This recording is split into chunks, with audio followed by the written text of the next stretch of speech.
Perfecto. Bueno, amada iglesia, muy buenas tardes, tanto a los que están aquí dentro como a los que están unidos por redes. El Señor esté bendiciendo sus vidas con su palabra.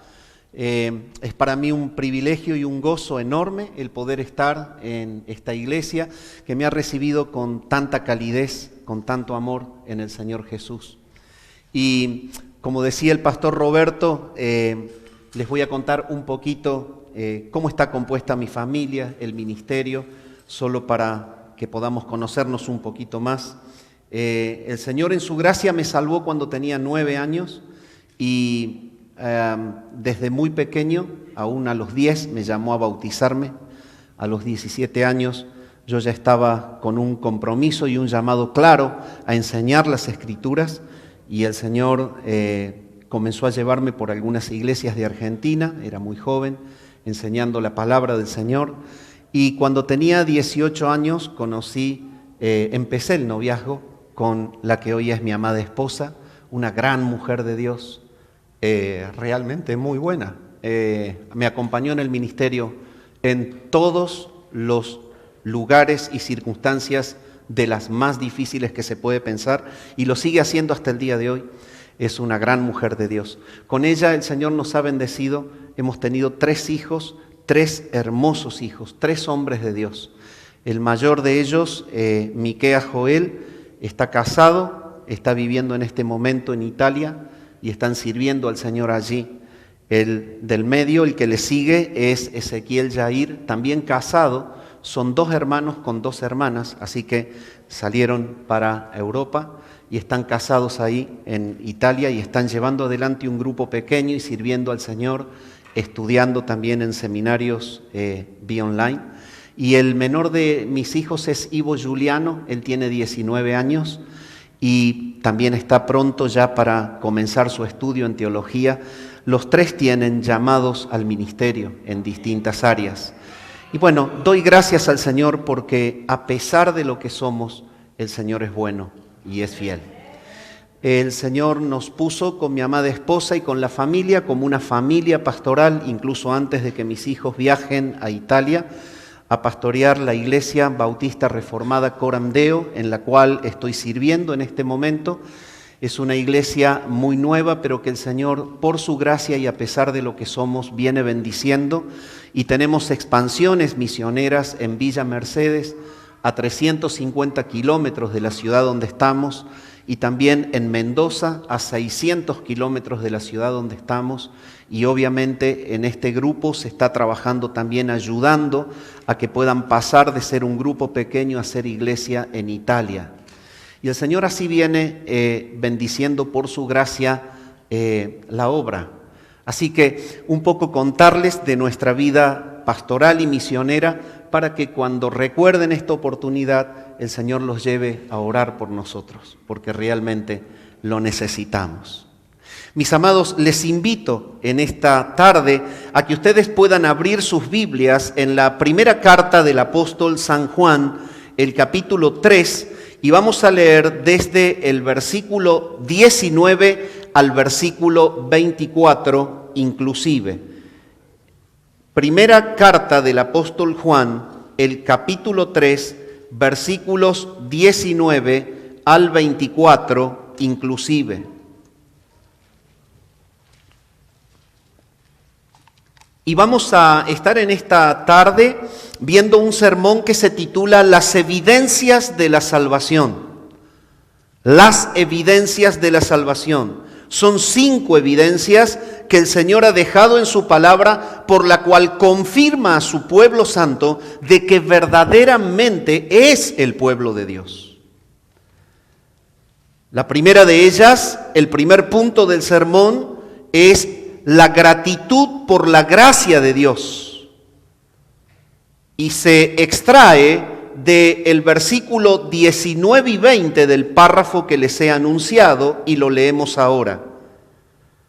Y en esto conocemos que somos de la verdad y aseguraremos nuestros corazones delante de Él, pues si nuestro corazón nos reprende, mayor que nuestro corazón es Dios y Él sabe todas las cosas.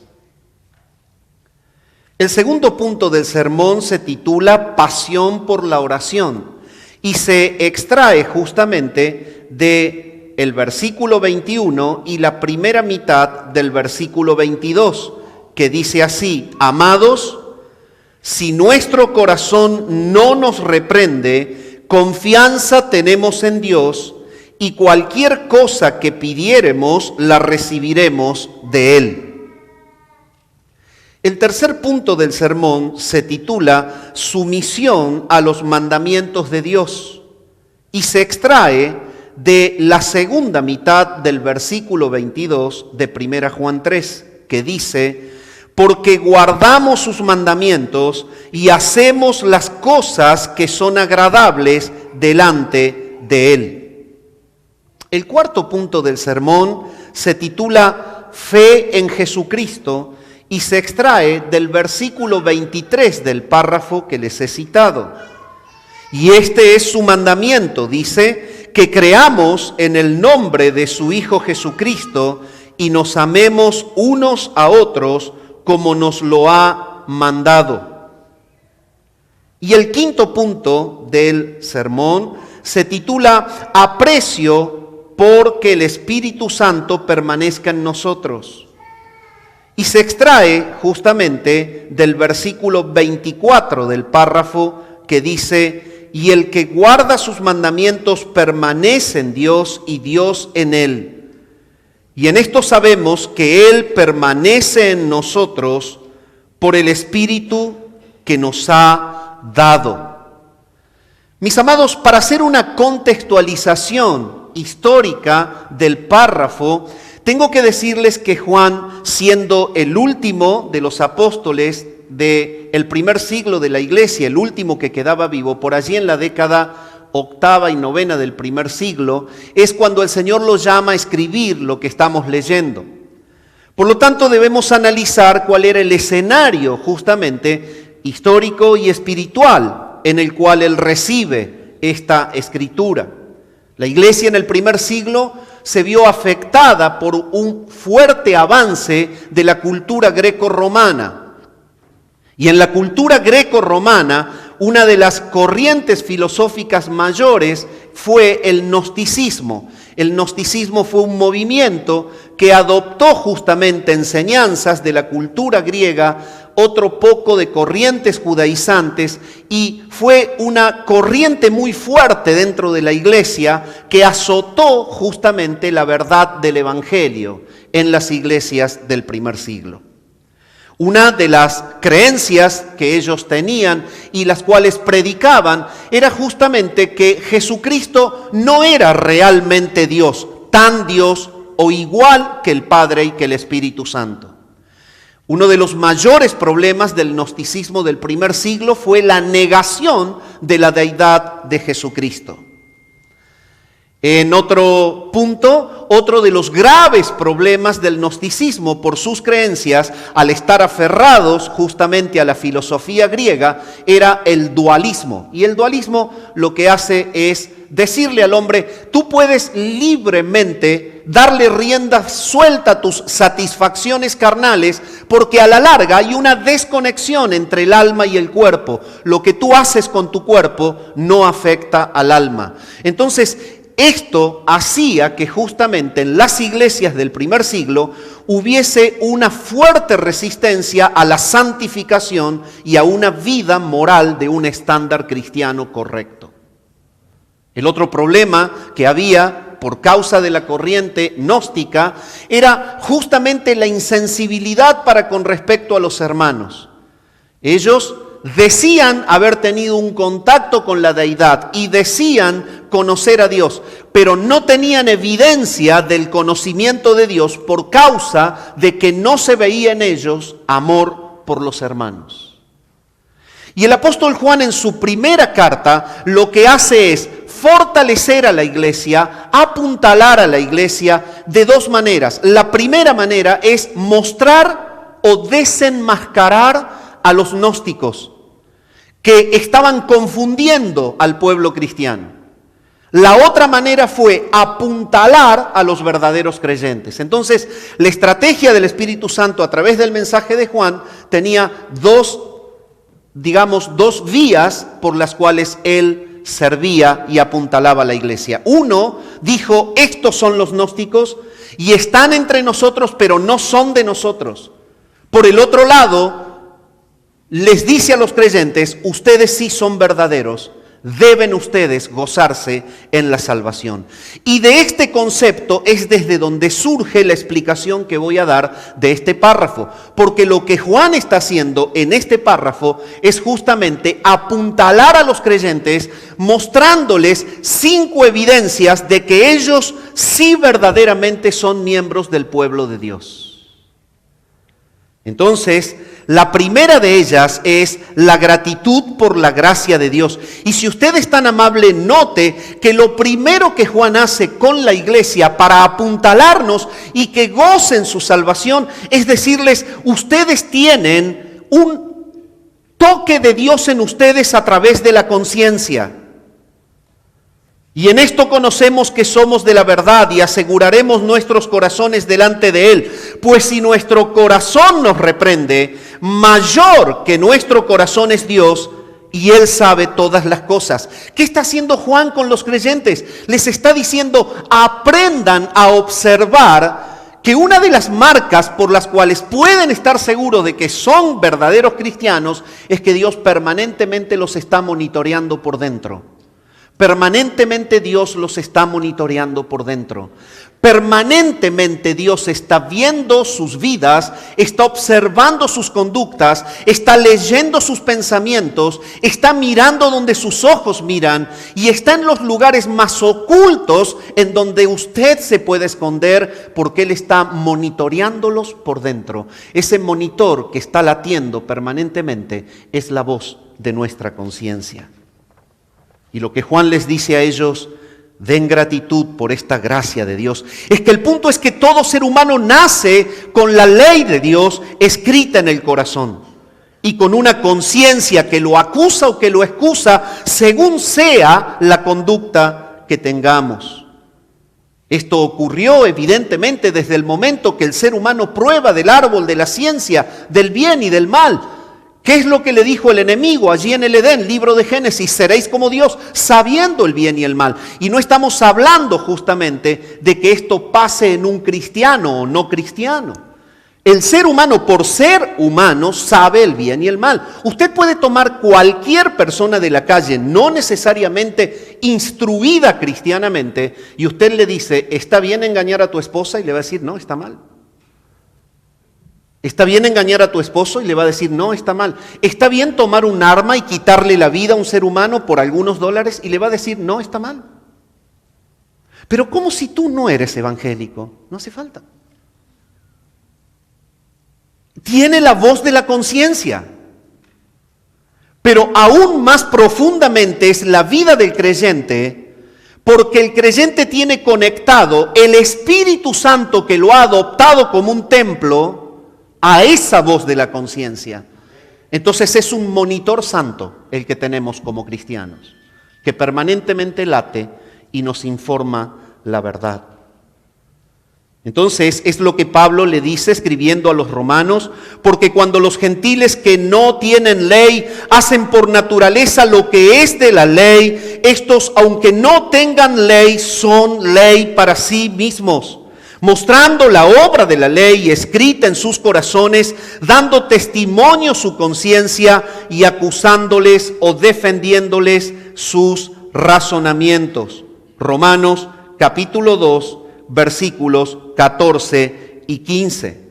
Y esto significa que cada persona tiene un grado de conocimiento de lo bueno y de lo malo. Los que somos cristianos y hemos aceptado la verdad de las Escrituras, por medio de las cuales el Señor nos ilumina, esto se intensifica porque tenemos un alimento de nuestro hombre interior con la verdad de Dios que nos ilumina permanentemente y que nos indica el bien y el mal. Los que hemos sido regenerados por Dios y santificados por la obra del Espíritu Santo, tenemos justamente anhelo por conocer y por obedecer la palabra de Dios. Y si usted es tan amable, puede ir a 1 Juan, el capítulo 2 y el versículo 3 al 6. 1 Juan, capítulo 2, el versículo 3 al 6 dice: y en esto sabemos que nosotros le conocemos a Él si guardamos sus mandamientos. El que dice yo le conozco y no guarda sus mandamientos, el tal es mentiroso y la verdad no está en él. Pero el que guarda su palabra, en este verdaderamente el amor de Dios se ha perfeccionado. Y por esto sabemos que estamos en Él.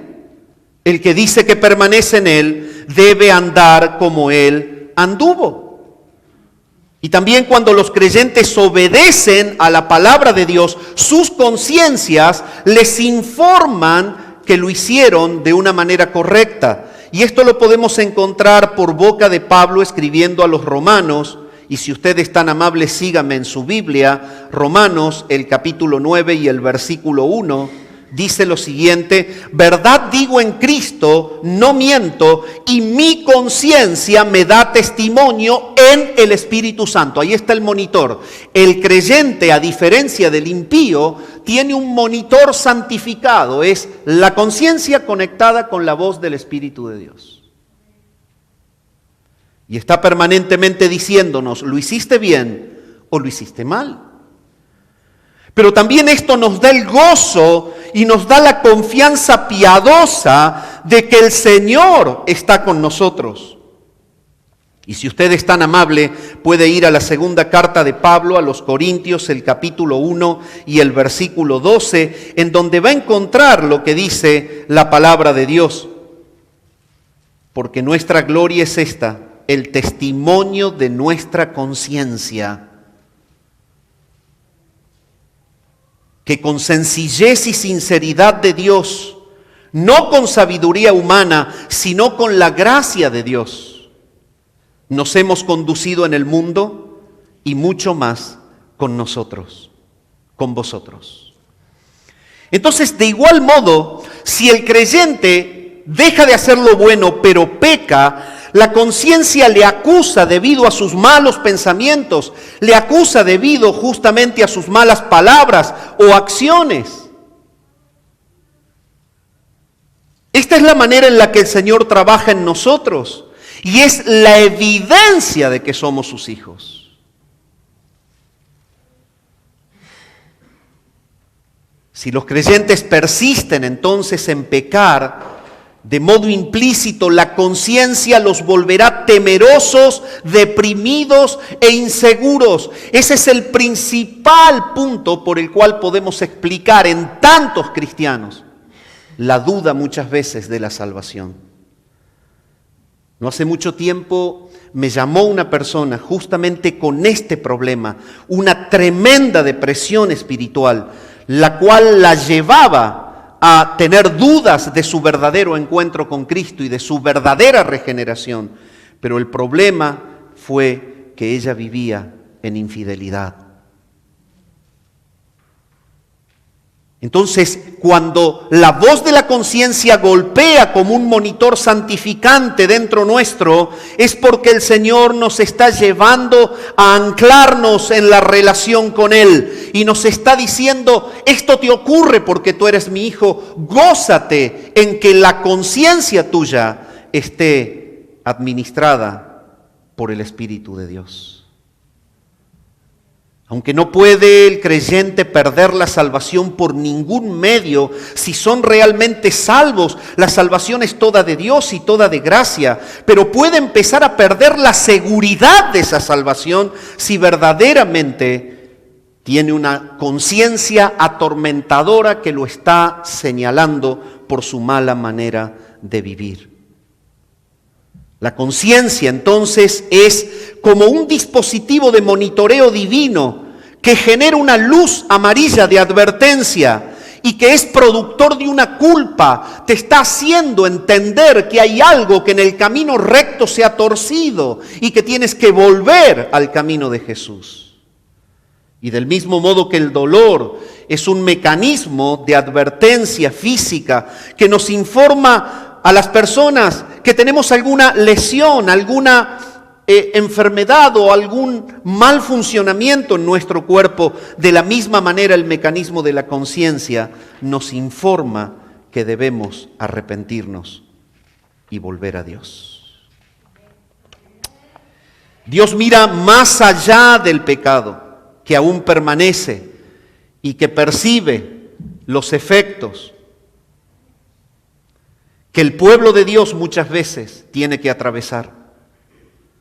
Y Él está observando con el golpe de la voz de la conciencia el retorno de sus hijos a la rectitud del camino. Los está tratando de llevar a que ellos se arrepientan para volver a la práctica de la santidad. Esta es la primera de las señales de una realidad cristiana, la evidencia de la salvación. Se encuentra en la voz de la conciencia, administrada por el Espíritu de Dios, que nos lleva a decir, deja de hacer esto. Esto no glorifica a Dios. Y yo quiero en esta tarde, mi amada iglesia, llevarlos de la mano a que puedan ustedes meditar en esto. ¿Sabías que tu conciencia es un medio de gracia común por medio del cual Dios te revela si aprueba o no lo que estás pensando o haciendo?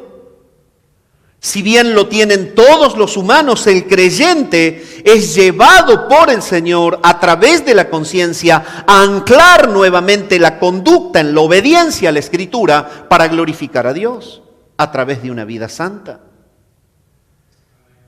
¿Cuál es tu relación con la voz de tu conciencia? Posiblemente en el auditorio, ya sea físico o en el auditorio justamente de las redes, pueda haber alguna persona que está justamente con el golpe de la voz de su conciencia permanente día a día. ¿Cuál es tu relación con la voz de tu conciencia? ¿La atiendes o la ignoras? ¿Eres consciente que la reprensión del corazón la provoca Dios para provocar tu arrepentimiento? ¿Agradeces permanentemente al Señor por la confirmación que te da de que eres su hijo, golpeando con tu conciencia para que dejes el pecado? Esta tarde es una tarde de llamado por parte del Señor. Cada uno, porque esto es algo muy personal, cada uno conoce cuál es el dinamismo de su conciencia en este momento. Muchas veces el cristiano intenta superficializar la gravedad del pecado.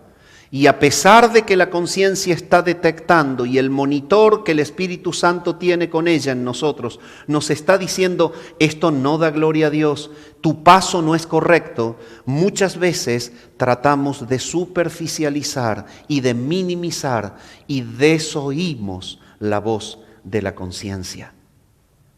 Mi amado, la voz de la conciencia, Juan la está usando como una de las confirmaciones para que la iglesia se goce y diga, soy un verdadero hijo de Dios.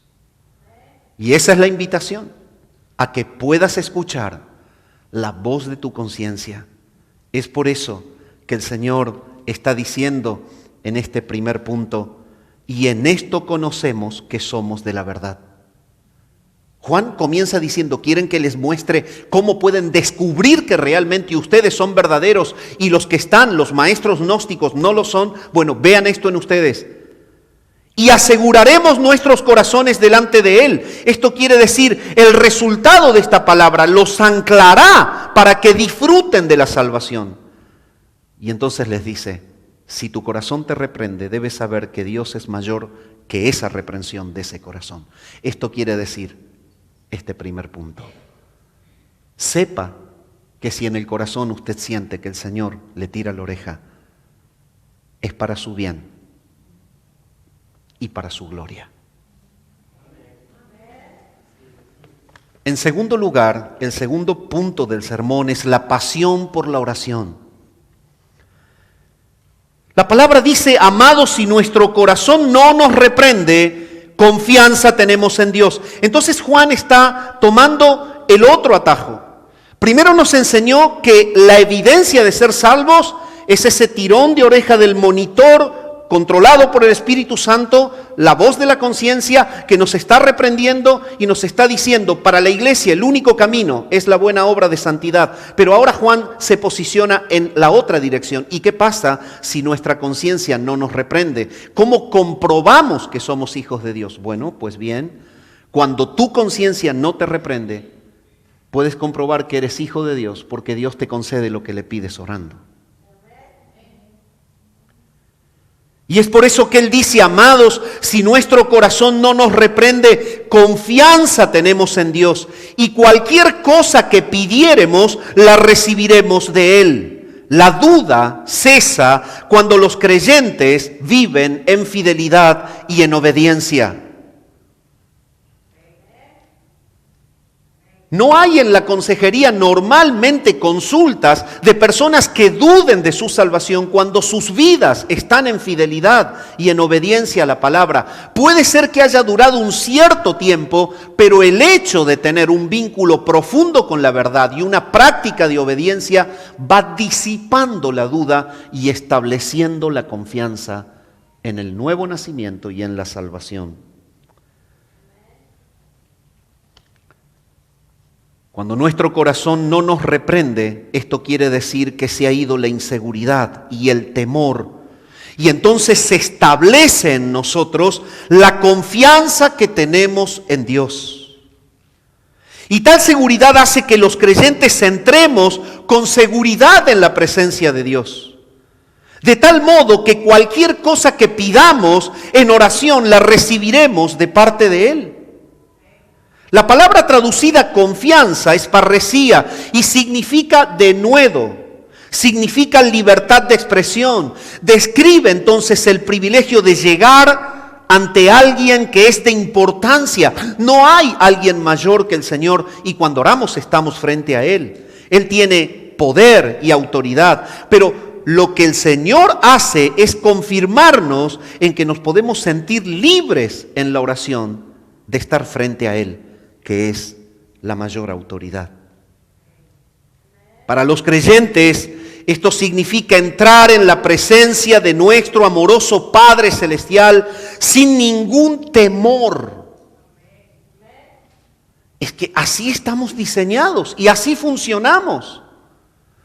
Cuando hemos hecho caso a la voz de la conciencia y se ha experimentado el arrepentimiento para retornar a la santidad, eso redunda en una confianza, somos anclados con seguridad, el gozo de la salvación se establece y nosotros podemos pedir con gozo y libremente delante de su presencia.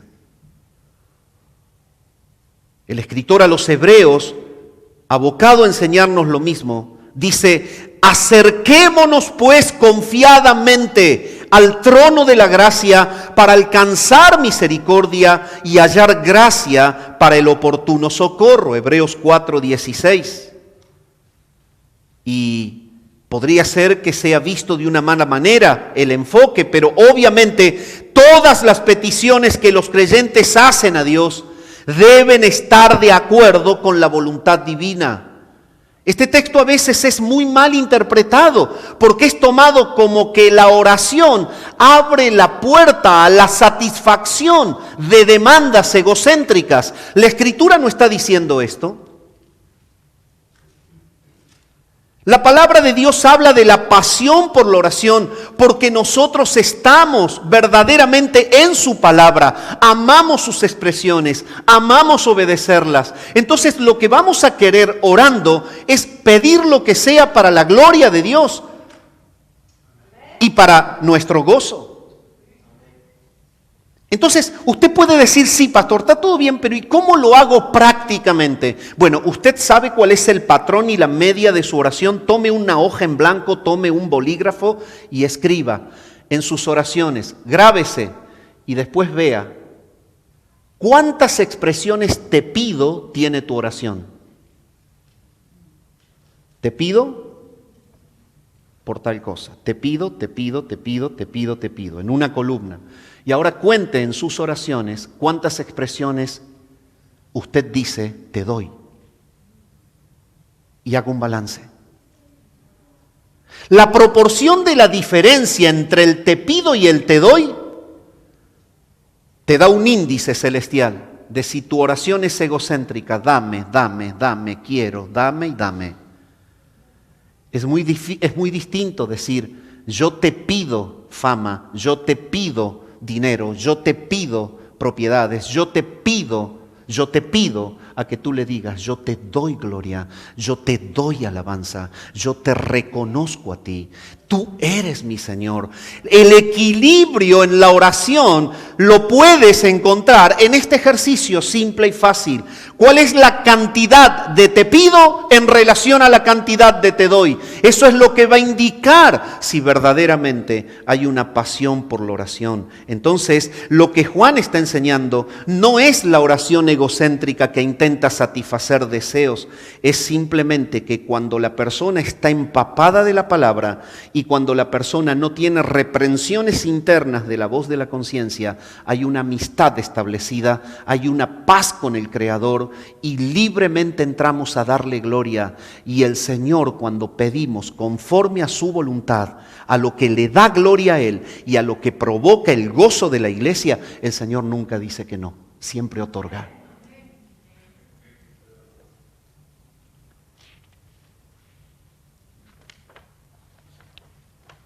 John Stott proporciona unas reflexiones útiles con respecto a este tema y dice, Juan no quiere dar a entender que Dios oye y contesta nuestras oraciones simplemente por la razón subjetiva de que tenemos una conciencia clara y un corazón que no condena. Hay una razón objetiva y moral, a saber, porque guardamos sus mandamientos. Y más generalmente hacemos lo que es agradable a su vista. La obediencia es la condición indispensable, no la causa meritoria de que la oración sea contestada. Cualquier cosa que pidiéremos la recibiremos desde la experiencia habitual del cristiano, en donde está diciendo a través del verbo allí en el original, en tiempo presente, que es una conducta permanente, es el hábito de aquel que pide viviendo en santidad y que pide que el nombre de Dios sea glorificado con su vida y que pide que su familia sea para su gloria y que pide que si el Señor le da bienes y le da medios, que todos sean para la expansión del reino y no para sus propios beneficios. Es el que está empapado de Dios el que recibe. No el que se mantiene a la vera del reino, pero en un momento de necesidad viene y pretende de que Dios lo llene de todo lo que su corazón quiere. Esa es la diferencia en la expresión de este texto. El que recibe es el que permanentemente está dando gloria a Dios y exponiendo todo lo que tiene y es para la gloria de su nombre y para la expansión del reino de los cielos en la tierra. Entonces, la declaración hace eco de la promesa del Señor en que aparecen los dos mismos verbos, pedid y se os dará. El Señor dice eso, porque todo aquel que pide recibe, Mateo 7 y 8. Y también en las epístolas esta enseñanza es igual. Entonces el denuedo en la oración es, por tanto, una clara evidencia de un corazón transformado. Puesto que los creyentes conocen a Dios y lo conocen no como el Dios lejano, por eso la expresión en el griego, Abba Padre, Papito, es decir, hay una relación cercana. Es un corazón transformado el que pide y recibe, porque pide para la gloria de Dios y para el gozo de la iglesia, no para la satisfacción de sus necesidades egoístas. Entonces nos damos cuenta de que todo lo que pedimos lo debemos pedir dentro de la voluntad divina. Entonces Él oirá, porque Él ha prometido atender a las necesidades cuando pedimos lo que le glorifica y lo que provoca nuestro gozo. Y yo quiero llevarte en este segundo punto de la mano a una reflexión. Dime, mi amado, ¿orar para ti es obligación o pasión?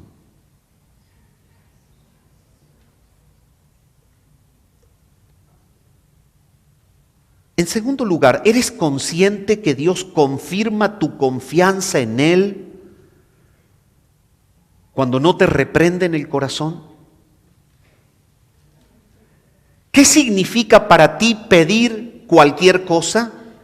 ¿Te tienta a usar la oración para satisfacer deseos personales o te impulsa a pedir todo lo que da gloria a tu Señor? Y por último, ¿cuántas horas semanales dedicas para orar? Y cuando lo haces, ¿buscas con tu pedido tu gloria o la de Él? Nos introducimos al tercer punto del sermón: sumisión a los mandamientos de Dios. Si es tan amable, revise la segunda mitad del versículo 22 del capítulo 3. Porque guardamos sus mandamientos y hacemos las cosas que son agradables delante de Él. Después de hacer entonces Juan hincapié en el denuedo de la oración, él continúa enfocándose en la seguridad, destacando otra vez que los creyentes se someten voluntariamente a los mandatos divinos porque desean de manera natural complacerlos. Sin embargo, aquí el propósito del apóstol, justamente al unir los conceptos de la oración contestada y de la obediencia activa, es el de no dar a los creyentes un motivo egoísta para obedecer.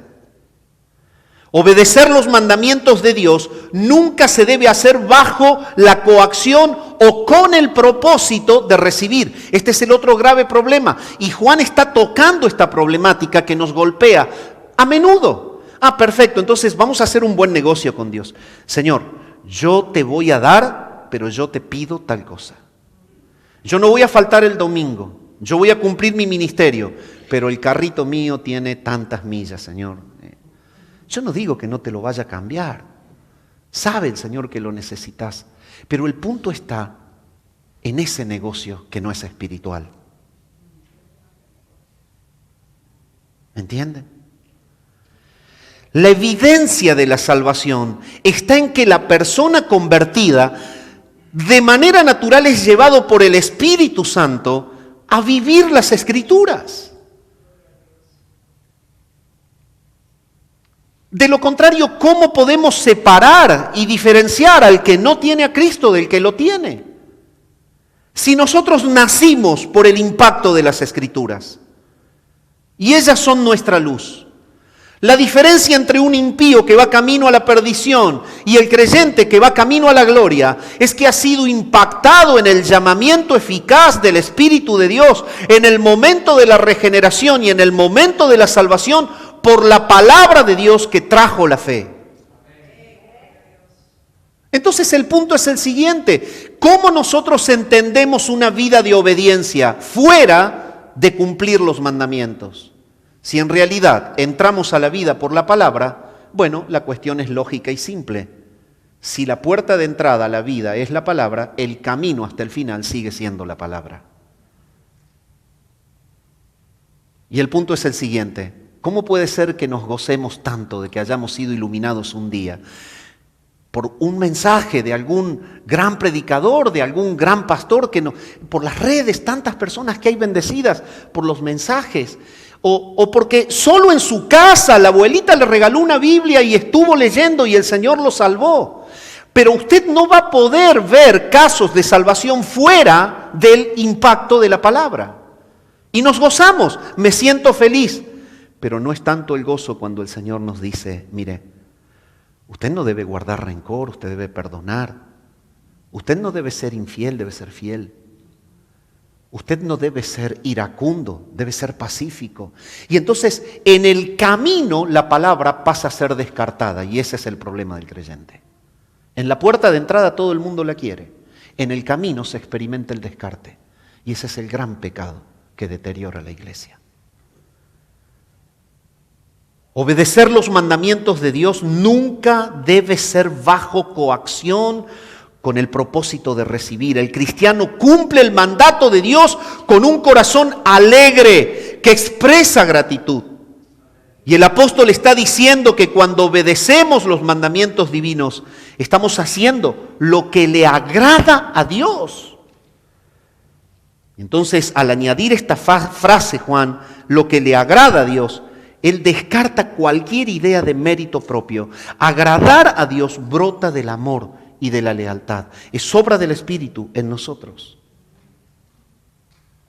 Y Dios satisface nuestras peticiones debido al vínculo de amor y de comunión que tenemos entre el Padre y su Hijo. Eso es, Él satisface nuestras peticiones cuando Él ve en nosotros el vínculo de amor que tenemos con su Padre y su Hijo. Entonces, el énfasis del apóstol está entonces en la obediencia verdadera y sincera, motivada por el amor, en contraposición a un falso legalismo externo, motivado por ambición egoísta o por orgullo. Y es esto lo que debemos entender. Jesús declaró esta verdad a sus apóstoles en el aposento alto. Si ustedes permanecen en mí y mis palabras permanecen en ustedes, entonces pidan todo lo que quieran y os será hecho. Y en esto es glorificado mi Padre, dijo él, en que llevéis mucho fruto y seáis así mis discípulos. Como el Padre me ha amado, así también yo os he amado, permanezcan en mi amor. Y de aquí el tremendo y enorme grupo de personas frustradas, cristianos que acuden a la consejería. Yo estoy pidiendo y pidiendo y pidiendo, pero a mí Dios no me escucha ni me responde. La frustración en cuanto a la oración es no entender el verdadero sentido de la oración con pasión que Juan está presentando. Pide para la gloria de Dios y no te vas a frustrar. La frustración puede venir porque tú estás pidiendo egocéntricamente y estás en un pecado de egolatría, pero no lo puedes reconocer. Otro punto puede ser que la voz de la conciencia esté golpeando y el monitor santo golpeándote, pero eres rebelde a arrepentirte, pero pides al Señor y te frustras cuando Él no da, pero no te quieres arrepentir. Hacer las cosas que son agradables delante de Él debería motivar todo lo que los cristianos hacemos.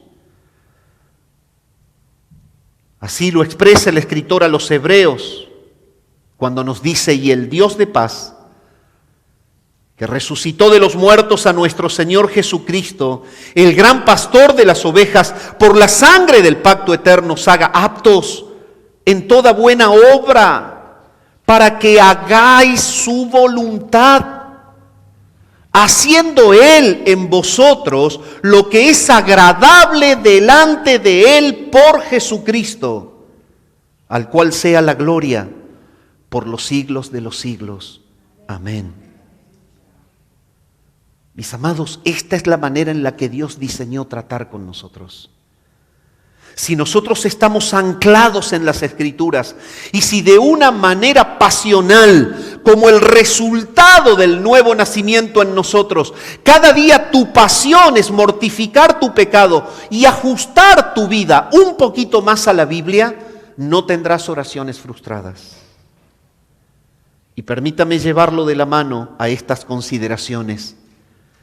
¿Qué concepto tienes de guardar sus mandamientos? ¿Significa simplemente retenerlos mentalmente o no descansar hasta que ellos comanden tus conductas? El guardar tus mandamientos no es retenerlos. Personas que quizás pueden tener muchos textos y párrafos de la Biblia almacenados, pero cuando quedan en el plano de la mente y no bajan por el plano del corazón hasta ser exultados en las conductas prácticas, la mente llena no nos sirve. Antes de actuar o decir algo, lo pasas por el filtro del agrado de Dios, el cual está justamente en su palabra. Son prolijamente tus conductas, proyectos, programas y sueños pasados por la palabra con el propósito de que apunten a glorificar a Dios y no a tu propia gloria. ¿Comprendes que cuando dice delante de Él, significa que la verdad sobre lo profundo de tu corazón, Él la conoce? Cuando Él dice delante de Él es porque nada podemos ocultar. Y mi amado hermano, sigue Juan llevando a la iglesia de esta manera a que ellos se anclen en el concepto firme de que son verdaderos hijos de Dios porque tienen la voz de la conciencia y porque justamente pueden orar de una manera apasionada y también tienen sumisión natural a los mandamientos de Dios. Pero permítame llevarlo al cuarto punto del sermón, a la fe en Jesucristo. Y dice así la palabra en el versículo 23, y este es su mandamiento, que creamos en el nombre de su Hijo Jesucristo y que nos amemos unos a otros como nos lo ha mandado. Entonces aquí Juan está puntualmente desenmascarando dos realidades de los maestros gnósticos que brillaban por su ausencia. La primera es que el gnosticismo apuntaba a que Jesucristo no era verdaderamente Dios. La segunda es que por no tener vida eterna no tenían verdadera sensibilidad y amor por los hermanos. Eran simplemente personas que estaban en las congregaciones y una vez que provocaban el daño se iban. De ahí es que ese texto tan conocido, Juan les escribe, estaban con nosotros, pero no eran de nosotros, por eso se fueron. Y entonces el punto es este. Acá Juan está atacando estas dos realidades y está diciendo, ¿quieren ustedes entender que son verdaderos hijos de Dios? Revisen la fe en la verdad y revisen el amor por los creyentes. Ustedes lo tienen, entonces son verdaderos. Y esto debe provocar gozo a la vida del convertido. Este es su mandamiento, que creamos en el nombre de su Hijo Jesucristo y que nos amemos unos a otros. Entonces, después de entrar a la vida cristiana por medio de la dádiva perdurable de la fe dada por Dios, los cristianos pueden obtener seguridad con relación a la certeza de que nunca dejarán de creer en el nombre de su Hijo Jesucristo. Creer en el nombre de su Hijo Jesucristo es creer que Él es Dios hecho carne. No puede haber vida sin la fe en el Hijo de Dios. Y esto es lo que cuando tú lo tienes, sabes que ha llegado esa fe por la obra de la regeneración, por el nuevo nacimiento, por este poder de Dios actuando en tu vida que te ha hecho una nueva criatura. Esto te debe traer gozo. Eres hijo de Dios cuando tú tienes fe en quién es verdaderamente Jesucristo, el Hijo de Dios. Entonces, la fe salvadora, dice Juan, contiene tres elementos inseparables y esenciales, los cuales Juan ha reiterado en toda la epístola: la fe, el amor y el anhelo por la obediencia. Y es lo que viene tratando. Y en este versículo, cuando él dice creamos, se traduce de una variante en pasado del verbo pisteuo que justamente se refiere a un momento en el tiempo pasado en el que creímos en el Señor cuando Él nos despertó. Sin embargo, esta acción produce resultados continuos que perduran por el resto de la vida. El que cree verdaderamente y es salvo en el instante de la regeneración, no deja de creer en Jesús nunca más hasta el día de la gloria. Ese es el punto. ¿Cómo podemos entender Romanos 8, 29 y 30? A los que antes Él conoció, a estos también Él predestinó. Y a los que predestinó, a estos también Él llamó. Y a los que llamó, a estos también justificó. Y a los que justificó, a estos también glorificó. Quiere decir que la explicación de Pablo a los romanos, en donde muestra la evidencia que no se puede cortar en esta cadena de la salvación, arranca en la eternidad donde Dios nos preconoce y termina en la eternidad donde Dios nos lleva a la gloria de su Hijo. En el medio, esa cadena no se corta. No se corta. Y lo que Juan le está diciendo a los creyentes es, revisa la fe. Si tú tienes fe en Jesús, es porque has nacido de nuevo. Tu único destino final será la gloria. No se puede cortar. ¿Entiende? Y esto trae gozo. Trae gozo porque no depende de mí, no depende de mi esfuerzo, depende del propósito de Dios, que no solamente me quiso salvar, sino que me da por el poder del Espíritu Santo la herramienta para que le siga siendo fiel. No es por mi poder, es por el poder del Espíritu. ¿Y es a través de qué? A través de la voz de la conciencia que nos golpea y a través de la rendición en obediencia a su palabra que nos santifica diariamente. Y todo esto Juan lo está planteando porque les está diciendo, gócense, ustedes son verdaderos. Por eso les pasa esto. La fe en Jesucristo no se va a cortar. El objeto de la fe es el nombre de su Hijo Jesucristo. Y es por eso que Él lo dice allí. Y su nombre denota todo lo que Él es. Es el hecho de que Él es Salvador, es el hecho de que Él es Señor. Y es el hecho de que Él estuvo siendo 100% Dios en un cuerpo siendo 100% hombre. Y es el hecho de que su obra en la cruz verdaderamente satisface la demanda de justicia del Padre, y es el hecho de que si te abrazas por fe a Él, tienes la vida eterna.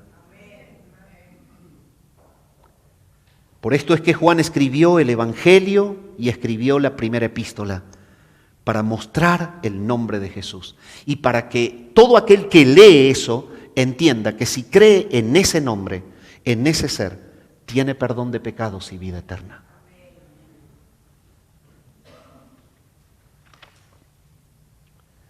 Es necesario que entendamos entonces que la fe en Jesucristo es permanente. La persona que ha recibido fe del Espíritu de Dios en el momento de la regeneración la mantiene, sigue.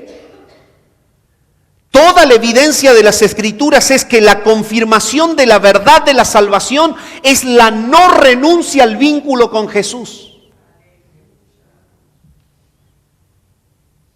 No es empezar y cuando las cosas se complican, claudicar. Es que cuando comenzaste, terminarás en la gloria. Eso dice Romanos. Esto trae gozo, amado. Es lo que Juan quiere hacer, llenarlos de gozo. Y decirles, no hay nada en el medio del camino que te pueda poner en duda. Terminarás en la gloria porque el Padre te conoció y porque por voluntad de Él te quiso dar vida. Él te salvó y te lleva de una manera fiel a que sigas a Jesús y terminarás en la gloria de su Hijo. Este es otro recordatorio de Juan a sus lectores de que la fe en Cristo y el amor por los hermanos son inseparables. Y que ambos son realidades e imperativos para todos los cristianos. Una persona que dice creer en Cristo, pero que paralelamente no ama a su hermano, debe revisar su fe en Cristo.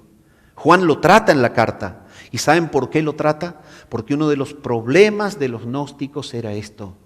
Tenían un orgullo soberbio, alto, pecaminoso. Se creían ser la casta iluminada. Entonces trataban con humillación y se alejaban de los hermanos y no tenían actitudes sensibles para con ellos. Pero Juan los trae y les dice, miren, una de las marcas es esta. La fe en Jesucristo trae el amor por los que tienen la misma fe. Y esa es la práctica, el amor de los unos para con los otros. Permíteme llevarte a estas consideraciones en esta tarde. Si alguien observa tu manera de relacionarte con los hermanos en Cristo, hoy, ¿puede decir de ti que tienes fe en Jesús?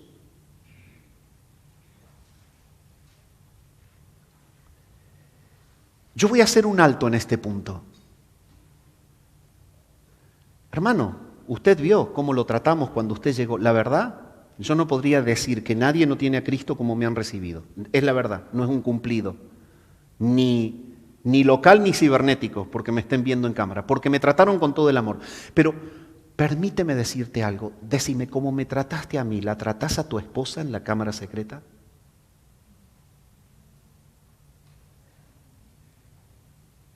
¿Cómo me trataste a mí, que te lo agradezco tanto, ¿lo tratás a tu esposo cuando te da una orden?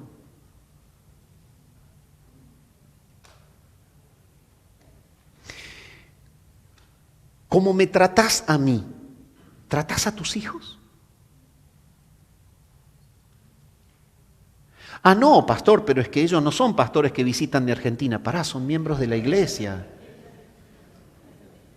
Son miembros de la iglesia. La marca que deja ver que tienes vida es que de manera natural ves a tu esposa, que es hija de Cristo, como tu hermana. La marca es que de manera natural ves a tu esposo como tu hermano. La marca es que si tienes hijos creyentes, los ves como tu hermano.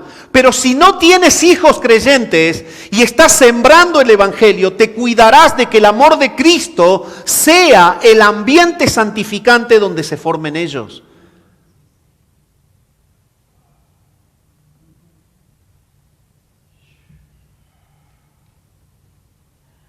¿Y qué es del vecino del barrio?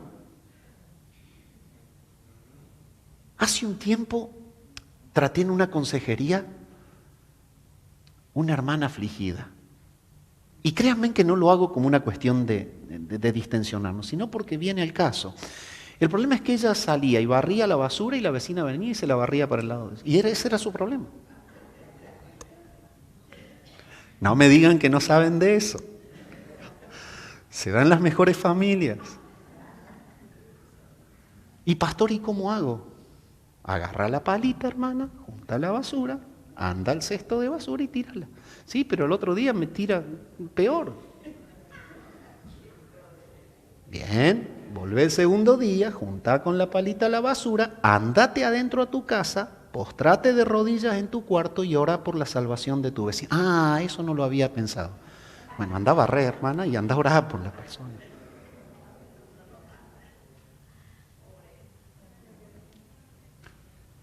¿Y qué de los compañeros de trabajo?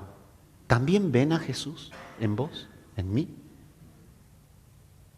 ¿Y de los compañeros de estudio? Que primero le predicás de Cristo y después ven que sacás la copia en un examen para engañar al profesor. El punto es, mis amados, nosotros debemos entender que si somos de Cristo, nuestra vida cristiana impacta donde nosotros estamos. Juan está diciendo, miren, ¿quieren ustedes entender que son de Cristo? Revisen que por la fe en Cristo, el Espíritu les está poniendo amor por todos aquellos que son de la fe de Cristo. Si entendemos esto, cambiará nuestra familia, cambiará nuestro matrimonio, cambiará nuestra relación con el vecino, cambiará nuestra inserción y también nuestra influencia en los lugares donde nos movemos. Y permítame seguirle llevando de la mano a considerar, ¿crees tú en el nombre del Señor Jesús? ¿Has comprendido que esto trasciende el creer en Él como Señor y Salvador? Creer en su nombre es descansar plenamente en el poder de su persona como la autoridad final de nuestra vida. Y este punto es el que Juan está recalcando. ¿Crees en el nombre de Jesús? Y mira, hermano, yo creo hasta donde el nombre de Jesús no me es incómodo. De ahí para allá, no me interesa. Este no es el sentido. Creer en el nombre del Señor es tener la plena amplitud de comprensión de quién es Él. ¿Es el Creador? ¿Es el que sostiene el universo? Colosenses 1:18. Juan capítulo 1, versículo 3. Nada puede ser hecho sin Él. Es justamente quien recibe la promesa en la eternidad de parte del Padre por amor a Él. Te voy a dar una novia para que te cases. Sos vos y soy yo. Es la persona que le dice al Padre, los quiero conmigo, Señor, en la gloria que yo tuve contigo antes de que el mundo fuese. Pero decime, cuando vos pensás en esto, ¿todavía te quedan ganas de que no haya paz en tu función para con tu esposo, para con tu esposa, para con tus hijos, para con la iglesia, para con tus vecinos? Creer en el nombre de Jesús debe provocar una influencia tal que su nombre impacte tu entorno.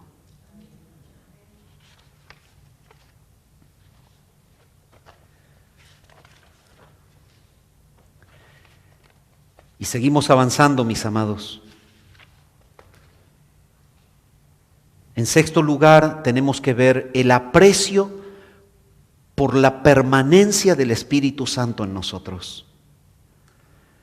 Y dice la palabra, y el que guarda sus mandamientos permanece en Dios, y Dios en él. Y en esto sabemos que permanecemos o que permanece en nosotros por el Espíritu que nos ha dado. Y esto es lo que Juan les está diciendo. ¿Quieres la seguridad de que eres un hijo de Dios? Aprecia, valora que el Espíritu Santo te ha adoptado como templo, que Él permanece en ti, Él está en ti.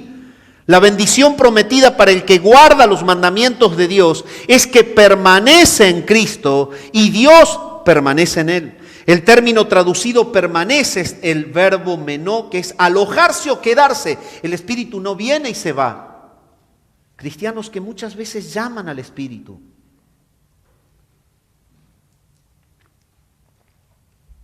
Nosotros podemos tener condescendencia en que el Señor se manifieste, pero si tú eres salvo, tú tienes el Espíritu morando en ti. Y Él ha hecho de tu vida un templo. Y esto hace de que tú te goces de que Él no se va, de que Él está y que Él es Dios. Esta vida compartida es posible únicamente por el Espíritu de Dios que nos ha dado Él a nosotros. El Espíritu de Dios nos liga, nos vincula con la vida del Padre y con la vida del Hijo. Y lo hace de manera permanente y eterna. No hay cortes. Y esto es un motivo de gozo. Porque entonces, ¿cuál es la verdadera realidad del Hijo de Dios? Que lo que provoca la presencia del Espíritu Santo en nosotros es hacernos saber permanentemente que estamos vinculados a la vida del Padre y de su Hijo. Y es esto lo que Pablo, escribiendo a los Romanos, dice: el Espíritu mismo da testimonio a nuestro espíritu. ¿De qué? De que somos hijos de Dios. Este es el motivo de gozo que Juan le da. Sin duda, las obras del Espíritu Santo incluyen un elemento de lo misterioso, de los seres humanos frágiles y pecadores. No pueden controlar o entender por completo lo que el Espíritu hace en ellos. Somos limitados. Pero los resultados de estas obras son evidentes. Así como Jesús le dijo a Nicodemo por medio de un texto conocido: el viento sopla de donde quiere y oye su sonido, mas no sabes de dónde viene ni a dónde va. Así es todo aquel que es nacido del Espíritu. Evidentemente, la obra del Espíritu es hacernos renacer, pero la obra del Espíritu es iluminarnos para llevarnos permanentemente por el camino de la verdad. Y el Espíritu de Dios, que no se va de nosotros, permanentemente está trabajando durante todo el trayecto de nuestra vida terrenal para anclarnos en la persona de Jesús y para que seamos más parecidos a Él. Este es el punto. Dios guía y dirige a los cristianos y les da seguridad de que son sus hijos por medio de la acción permanente del Espíritu Santo que no acabará hasta el día de la glorificación. Entonces, quien tiene el Espíritu de Dios de manera permanente puede sentir el gozo de la salvación, porque cada día se siente un miembro del reino de Dios. El Espíritu Santo provoca en nosotros efectos santos. ¿Qué hace? Nos lleva a escuchar la voz de la conciencia. Realmente estoy mal. En esto yo estoy mal.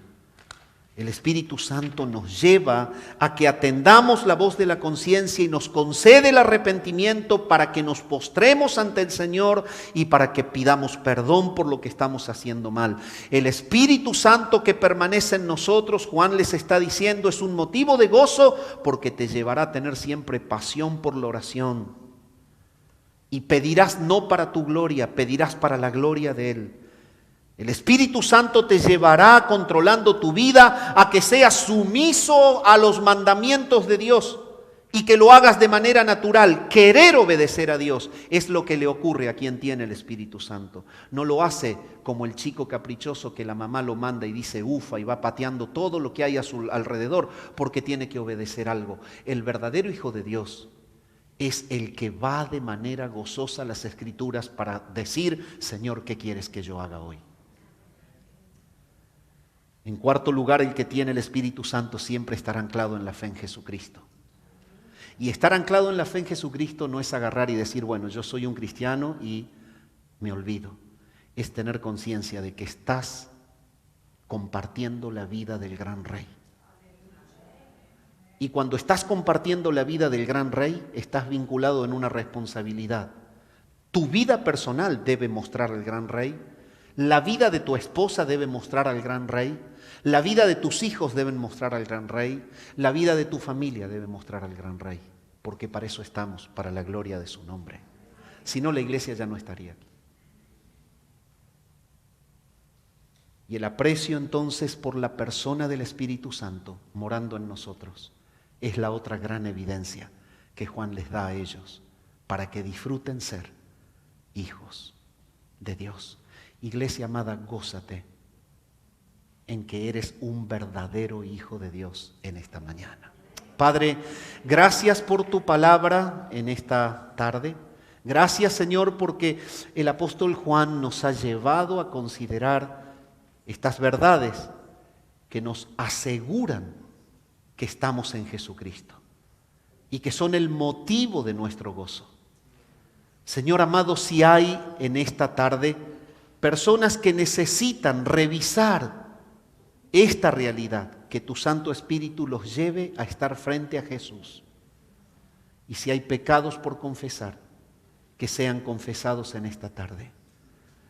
Señor, por tu gracia, salva pecadores en esta tarde, si aún no te tienen a ti.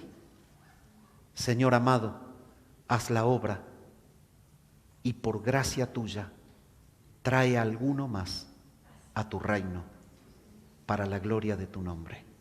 Oramos al Padre, en el nombre de Jesús. Amén.